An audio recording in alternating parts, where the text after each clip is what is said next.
In March of 1945, as the Second World War dragged into its final and most desperate months, a single bomber prepared to take flight from a Royal Air Force base in England. The aircraft was Lancaster RA-508, and inside its metal frame sat 7 young men who carried not only bombs, maps, and fuel, but also the heavy weight of history. For Britain, the Lancaster bomber was a symbol of defiance.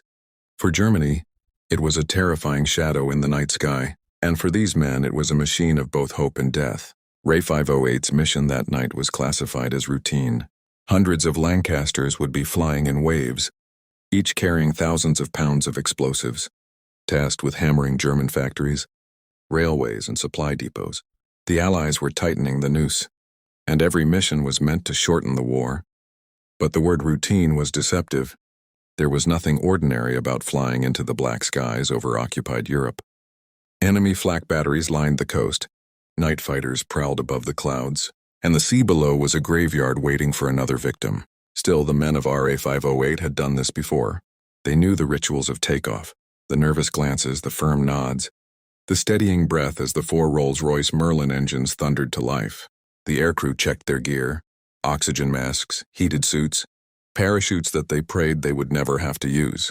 At the briefing earlier that day, the navigator had studied the maps carefully, tracing their route with a pencil, memorizing landmarks and waypoints. The wireless operator tested communications, while the gunners loaded their turrets, knowing full well that their chances of fending off a determined German night fighter were slim. As dusk turned into night, RA-508 lumbered down the runway, its engines straining as the great bomber lifted into the sky. Beneath them, England grew smaller, its lights fading into the distance. Ahead of them, darkness and uncertainty. But this was the last time anyone in Britain would ever see. Wait. Somewhere during that mission, the bomber vanished. It sent no distress call. It never returned to its base. RAF reports filed it simply as missing, presumed lost over the North Sea. Families were told their loved ones had perished in the waters. There were no wrecks, no bodies, no graves, only silence.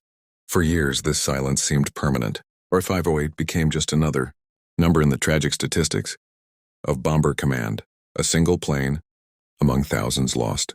But decades later, a small and unexpected discovery would breathe new life into the mystery. Scorched maps found deep inside Germany appeared to show the path of a Lancaster that had flown further inland than official records ever admitted. Could this have been RA-508? Could the bomber that was written off as swallowed by the sea actually have met its end, far inside enemy territory? This is the question we are here to explore, and as you'll soon see, the deeper we dig into the story of RA-508, the more it challenges everything we thought we knew. After the disappearance of RA-508, life at the airbase moved on quickly. There was no time to dwell. New missions needed to be flown. New bombs needed to be dropped. For the men who shared barracks with the missing crew, the empty bunks were a chilling reminder of what might come for them tomorrow. But for the families back home, the loss was devastating. Mothers, fathers, wives, and siblings received the dreaded telegrams. Regret to inform you that your son is missing in action. With no wreckage to prove their fate, the families could cling only to hope, even as the years passed and that hope dimmed. The official version of the story was straightforward. RA-508 was lost somewhere over the North Sea. It was common.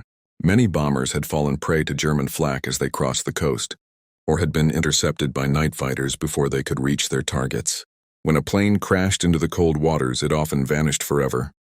Crews simply disappeared with no trace. But in villages across Germany, whispers told a different story.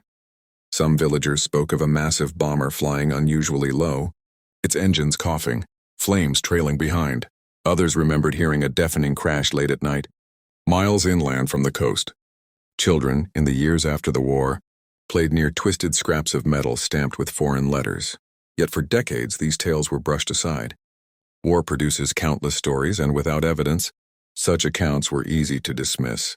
That changed when a local historian, decades later, stumbled upon a cache of burnt and weathered maps hidden in the ruins of an old industrial site near the Ruhr. These weren't German maps. They bore the markings of the Royal Air Force. Routes were drawn, coded notes scribbled in pencil, and one sheet showed a path that matched the flight corridor of a Lancaster bomber. Most remarkably, the line stretched further inland than the RAF records for RA-508 ever suggested. When compared to mission logs, the possibility arose, could these be the last maps of RA-508? If so, the bomber had not gone down at sea. Instead, it had pushed deeper into Germany before being forced down. For the first time in decades, the accepted history was being challenged. The discovery ignited new interest. Elderly locals recalled salvagers, combing fields for wreckage in the years after the war. Some even remembered hearing their parents talk of Allied aircraft remains hidden away, quietly to avoid drawing the attention of occupation forces. If these fragments of memory and burned maps were indeed connected, then the final flight of RA-508 was not the tragic sea loss the world had believed, but a hidden land crash buried by time. The maps and stories led researchers to develop new theories. One of the most compelling was that RA-508 had sustained damage shortly after crossing into enemy territory. German flak guns were notorious for their accuracy, and even a single hit could cripple a bomber. If one or more of RA-508's engines had failed, the crew may have realized they could never make it back.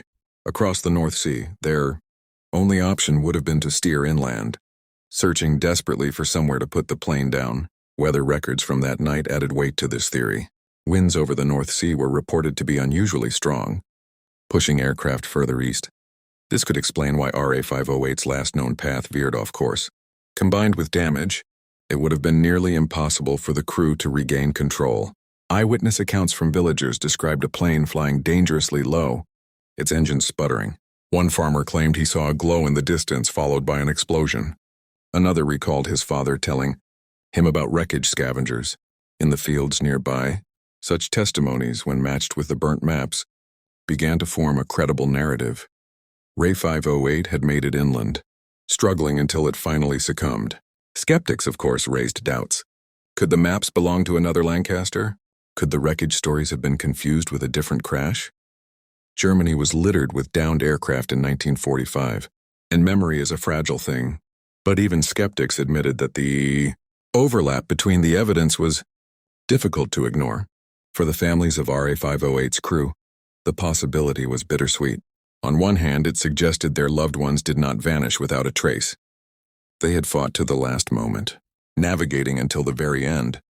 On the other hand, it raised painful new questions. Did any of them survive the crash? Were they captured? Did they spend their final days as unknown prisoners of war? Theories spread quickly online and in historical circles. Amateur researchers began using satellite images, ground-penetrating radar, and even drone surveys to identify potential crash sites. Every field, every unexplored patch of soil became a possible resting place for the bomber. Museums and archives joined in, eager to verify the truth. What was once just a missing plane was now a mystery gripping the imagination of historians across Europe. Today, nearly 80 years later, the search for RA-508 continues. Archaeologists and war researchers believe that somewhere in Germany, beneath farmland or forest, may lie the scattered remains of the bomber. Rusted fragments, twisted engines, or even small artifacts, like buttons and dog tags, could finally confirm the fate of the crew. For the families, this would mean closure. Many of them have lived their entire lives without knowing where their fathers, brothers, or uncles ended up. To have a crash site, a place to mourn, would mean more than any official document ever could.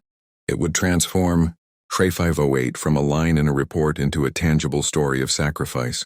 But beyond personal closure, the story of RA-508 represents something larger. It reminds us that history is not static.